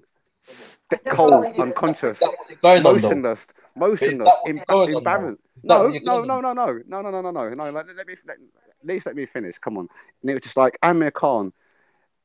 I just don't see him winning that fight. I think he's just going to talk. Who has Kell Brook beaten? It doesn't matter. This is about here and now. This is about now. Ayo. This is about just Amir Khan and Kell Brook. If they do meet, we're talking about now, as you said, Kell Brook is coming off 2 losses. He's got 2 broken eyes, and you're telling me he's rejuvenated. Get out of here, man. I'm not saying he's rejuvenated. I'm just saying he beats Amir Khan. All right, cool. We'll see. The only thing I'll say in AO's defense, if Kell Brook can get through the next fight without any more damage to his eyes, then I will give him a better chance to beat Amir Khan. If his eyes are still damaged, I'm very worried for him because Amir Khan's hands are too quick. Yeah, and he's he'll got hit quick him a hands. few times. It'll hit him a few times. Brook shouldn't be boxing because eye injuries. I don't know if you remember when Frank Bruno had the same thing, and he had a really, really bad eye injury, and they said that he couldn't box again, and he never did box again. So I mean, if you've had two dislocated eye things and he's coming on IFL TV saying I've got titanium eyes, is better than before. Let's be honest, man. Come on, man. Stop being deluded. You shouldn't be boxing, to be honest with you. If someone lands a proper punch on your eye and that's where they're aiming for, besides the chin, come on, man. I feel sorry for him. I think they'll match him well. I mean, as I said, I always pick Brook to beat Khan. I think Khan's been ducking that fight for a number of years. As you said, though, AO, in his defense, he has got the better resume and he has been trying to chase the bigger fights. But Brook's not going to win a title at 154. The guys there are too big and too strong. And Brook's been a guy who's always used his size to his advantage. So, I think it's a tricky one for him. And on the point of the eye injury as well, it's like, it's fragile now, man. And it's like, it basically means they can't put him in there with a big puncher. They're going to try and match him well. So, yeah, it's that's career ending. That's career ending. It's career ending, man. His career is basically ended, man. I don't know what you lot are talking about. It's a difficult one, but at least now we've got, obviously, Mike, you've got the bet £100 official. So yeah, let's revisit that closer to the time, or at least on the next podcast we can talk about how Brook looked in his last fight. Moving on to the last topic of the night, and this one's a bit of a side one really because the fight's not close, but we had the David Haye Bellew rematch press conference this week, and it was interesting because David Haye took on the humble role. He was very reserved. He had to. Yeah, gave a lot of credit to Tony Bellew. It was totally out of character, really. And Tony Bellew's camp came back and said that it pained David Haye to act like that. You know, he used a lot of energy to be able to give Tony Bellew credit. I just wanted to open up to the panel, just get your thoughts on David Haye, kind of trying to play these mind games and how they think it may affect the result, if kind of any effect. Can I go first on this? Yeah, chime in. Yeah. So my thinking on David Haye's press conference and his demeanor and the things he was saying, and even if you look at his post-fight, his press conference interviews to various outlets, I think he's trying to cover himself this time. So if he was to lose again, he hasn't come in with the same demeanor of. I mean, he got slaughtered. I don't know if you guys remember, he got raped by social media. David Haye, after he lost to Bellew, he got absolutely raped on social media. I think he was embarrassed. I think it was probably a bit worse than Chris Eubanks slaughtering from last week. But I think he's tried to cover himself a bit more ways, tried to be a bit more humble, because the reality is, he spoke so much shit before and he lost. And he did, and the good thing about him, and the thing I rated, he didn't talk about the injury. He didn't use the injury as an excuse, even though it played a major factor in the fight. Because I did think he was winning the fight up until that point, or up until round 6. I did think he was winning the fight, but he can't come with any sort of "I'm going to beat you up," blah blah. You said all that before, and it didn't work, so you can't say that again. And I think he's had to eat humble pie. He has to eat a humble pie, and he has to be more reserved, and he has to use his energy better this time. I think a lot of it, he did want to knock Bellew out in the first 2 or 3 rounds, and he's probably realised that, you know what, it might go late rounds. I might have to catch him super flush to knock him out. So I think he has to be he has to be like that. He has to be. How can you chat so much rubbish to a man and then you lose to him? You can't come back and chat rubbish to him again. Are you mad? So I do think, though, I think he'll win. I think he'll win this rematch. But I mean, again, it's a toss-up fight for me now because of the first fight. So that's my 2 cents based on Haye's demeanor. Hey, what's your thoughts?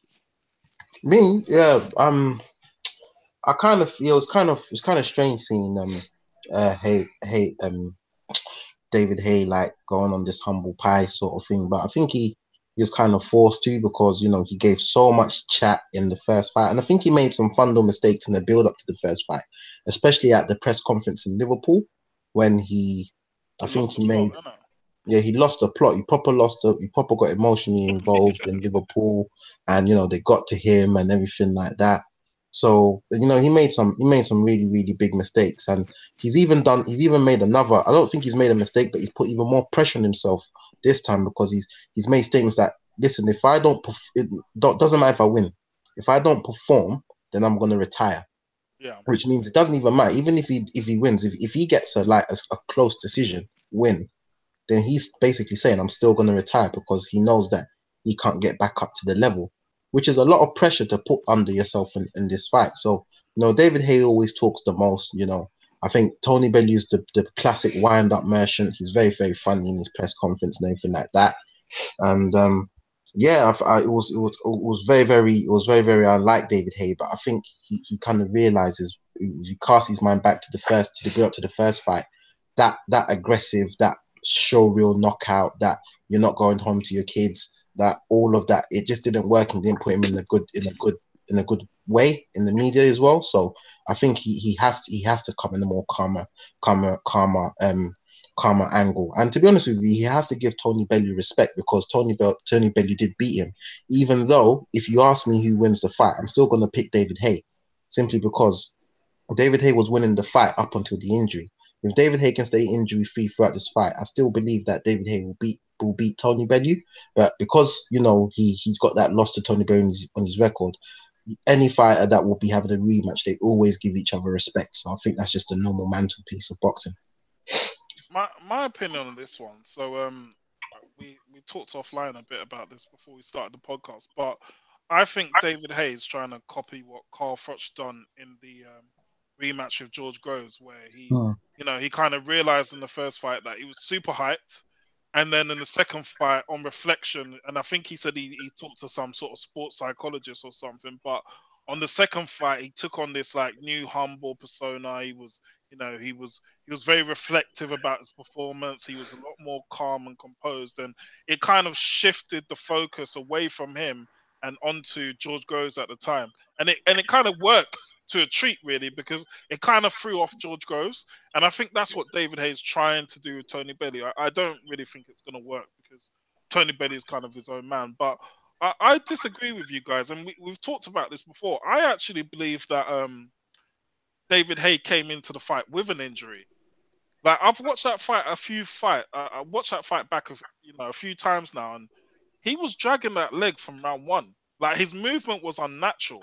Like, he was leaping off the ground, trying to throw lead right hands. And it's like, I know David Haye kind of fights a bit unorthodox, and he kind of has that explosive style, but he just looked super awkward. And if you remember in the build up to the fight, they said that he had an injury in camp, and then he flew out to Germany, came back and stuff. So I actually think he came into the fight with an injury, and in the fight he aggravated it. For me, this is a very simple fight. I think David Haye wins, and I think he wins in style. Tony Bellew took 4 or 5 rounds to get an injured David Haye out of the ring. So, I mean, with a fit David Haye, I think David Haye beats him. It's just how I see the fight. I mean, Chris, I don't know if you caught the press conference, but what's your kind of thoughts on things? I didn't catch the press conference, so I don't know exactly how he was acting. However, you guys are saying he was being very humble. Well, after the last fight, as Idris was saying, there's not much that he can do. If he was talking all that grease before, and then you got laid out and you was through the ropes and shit, you can't then come back and start talking grease again. It doesn't make any sense. Not even for David Haye to start talking grease. It doesn't make any sense. So all he can do is sit back and wait for the fight and try and take him out in the fight. There's nothing more than that. And then who do I think would win? David Haye's disappointed me. He's really disappointed me. I'll still go with David Haye, but a few years ago, I would have said that the fight would have been silly. That David Haye would run him over in about 2 rounds. Obviously not. So now we're here. I'll still say David Haye will win, but I'm not entirely sure. I'm not entirely convinced. I think he's probably just a gas talker, really, if I look back on everything. Money Mike, what's your thoughts? Okay, first of all, this is my opinion. David Haye's just a faker. He's an embarrassment to boxing. He should have given up a long time ago. He should have stayed. He should have stayed. He should have stayed. He should have stayed at. He should have stayed at. He should have stayed at cruiserweight. He just chats. He's just in it for the money. He's a fake. He doesn't even care about boxing. He's too busy interested about his lifestyle and his money. I mean, while Bellew's sweating it out in his gym, my man's playing basketball on a yacht in Miami. and then you can turn around and say that you're going to eat his children and all this kind of stuff. No, mate, I don't want him to get beat. I think he's going to win against Bellew, but I really want Bellew just to knock him out really badly. I just don't like the guy. I don't like him. I put him in the same category as Amir Khan. You're an embarrassment to boxing. That's all I've got to say about David Haye. I can't really disagree too much with that, you know. I don't like him. I don't like him. He just stands for the wrong reasons in boxing. He just gives boxing a bad name, and boxing shouldn't be dragged down to his level. He's just an embarrassment to boxing. I'm sorry. I wouldn't be that harsh on David Haye, to be honest with you, because we have to remember that he is a 2-weight world champion at the end of the day. He's fought Mickey Mouse and Pluto. Well, I mean, you could say that, but I mean, he's been world champion at cruiserweight and undisputed one at cruiserweight. No, he was fantastic at cruiserweight. Yeah. And then he beat that giant, whatever his name was at. Nikolai Valuev. Yeah, that was it. So he is a 2-weight world champion. So we have to give him. You have to give him respect. He has done his bit for boxing, but I wouldn't say he's go as far as to say he's an embarrassment. Yeah, he does talk the most, and the thing about David Haye, the most annoying thing about David Haye is that he's always injured and he's pulling out of fights. Like, I was getting so gassed for the Tyson Fury fight. When he pulled out of that twice, that was so annoying. And you know, he's done it once, he's done it a few times. So that's the most annoying thing I'll say about David Haye. He should change his name. He should change his name from Haye Faker to Excuse Maker. Do you know what? That Tyson Fury fight, in hindsight, would have been quite interesting, right? Because, do you remember when that fight got made? Like, people were saying, Haye was going to blow him out the water. Yeah. That wouldn't have been as one-sided, like, looking back now. Yeah. If Fury had got himself in good shape, that would have been an interesting fight. It would have. That's what's annoying. That's the most annoying thing about Haye's career, that he's always pulling out of fights and he's always injured. And you know what? Yeah, we've got a couple athletes in this group, and I know that, you know, you guys will talk on his behalf. You know, injuries come, you can't help it. You can't do anything about injuries. But I mean, it's just the way he's always pulling out of fights, and he's just so injury prone, and he's always letting down his fans and everything like that. So I think that's the most frustrating thing about Haye. But he just chats shit though. Even when he's talking about the fight, even before the fights and after the fight, he just doesn't even be honest. He just, all right, the second fight against Haye, I'll give him his dues if I have to, because he didn't use the injury as an excuse. But apart from that, there's ways of bigging yourself up in a fight, and there's ways of conducting yourself after a fight. And to me, he just does nothing in both. I don't like the way he chats before a fight, because he just chats shit, and after the fight he just chats shit. And I just think to myself, why are you even still boxing, mate? You know what I mean? If you could talk as good as you could, if you could fight as good as you talk, you'd be undisputed, unified champion 10 times over. But the bottom line is you're just shit, mate. And I hope Bellew just does a number on you. I'm just being honest. No, I can see what you're saying. I can see exactly what you're saying, to be honest with you. In the first fight, he called Bellew's trainer Penfold, and that he used to carry his bag and all the rest of it. Like, he was saying the most. He was really, really being arrogant, and he said that he's going to shut down Matchroom. He said some bad things in that build-up. So I think that on the back of that, when he looked back at that, he probably thought, I shouldn't have really said that. I look like an idiot there. So I think that now that's the reason why he's taking this humble approach, and, you know, just giving Bellew the respect. Did you see the head-to-head thing? Head-to-head thing? No, I didn't see that. Yeah, they've got a head-to-head, like a close one of what they were saying when they were head-to-head. Afterwards, Bellew goes, "Oh, don't start a fight now. I've got a nice watch on." Hay goes, oh yeah, I like that watch. It's really good. And then Belly responds and goes, you paid for it. And he goes, yeah, damn right. It was proper like a nice little conversation. I'm like, rah, this is like a head to head. And like them lot are having a proper good conversation here. It was so comical. But yeah, catch that if you can. Yeah, I just hope Bellew just. I mean, it should be a good fight. I hope it does. I hope there's like no injuries and it goes all well. And like I said, I just hope Bellew just does a number on him. And after this time, David Hayes just said, win, lose or draw. This is his last fight. I'm just gutted that you had to take this fight to make it your last fight. You should just I just hope Bellew just does a number on him. If Hay wins, then I'll begrudgingly put my hand up and say, okay, yeah, you won that fight, but I still don't like you, and I'm glad you're retired. That'd be my last results on David Hay. No, I still think if David Hay wins and he wins spectacularly, I think Eddie Moneyman Hearn is gonna look to make the David Hay versus Joshua fight, purely because at this stage of Hay's career, he's vulnerable, right? And if he puts him in the ring with a big heavyweight, almost a super heavyweight like AJ, I expect AJ to win. But in terms of numbers, that fight would do crazy numbers in terms of the casual fans, because David Hay's still a big name. So they'll make a pay-per-view. They'll market it as a big British domestic heavyweight clash, world title fight, obviously, and then they'll sell loads of pay-per-views. Joshua will smash him, and then Hay will kind of ride into the sunset. I think that's what Hay's banking on. He wants that last big, massive payday, and I think an AJ fight would give that to him. But yeah, that's just my thoughts on that. That brings us to the end in terms of the agenda. Was there anything else? Anyone else wanted to kind of throw in? I think we've covered quite a bit, but was there anything else anyone wanted to cover before we sign off? I was thinking means that. Hey, yo, it's all love, man. It's all love. No, it's all love. It's all love. Don't worry, I'm not gonna run away like Yomi. I'm cool. Hey, what's happened to Yomi? Has anyone spoken to him? Sometimes what's going on? Yeah, he's good, man. He's doing all right as far as I know. He's all good. Hopefully he's tuning in, man. Go on. Sorry, go on. You're gonna say something. You're mid-sentence. I was gonna say that I was thinking maybe we could just touch on, because I think it's coming up quite soon.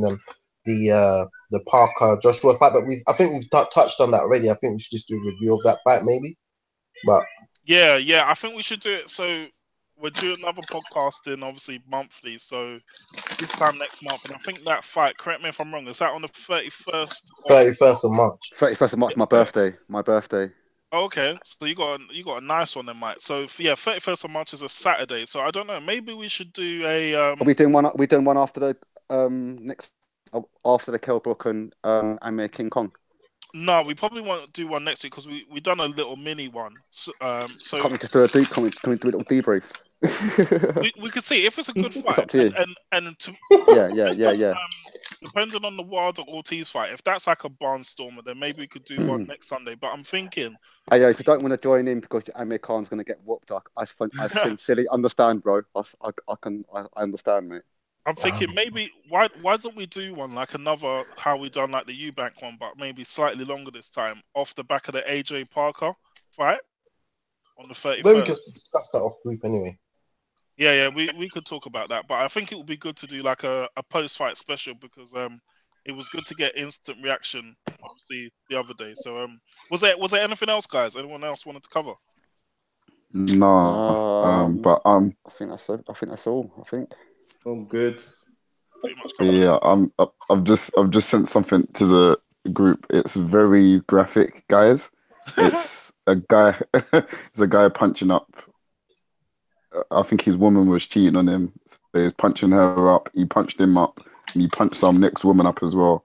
But boy, he should be in the ring. Sign him up, bro. Sign him up. Yeah. On that note, we'll sign off. So, viewers, thank you for tuning in. Please subscribe to the channel, like and share the content. Follow us at BusyBee Boxing on Twitter. We're signing out. Night. Thanks, guys. Yeah, take care, man.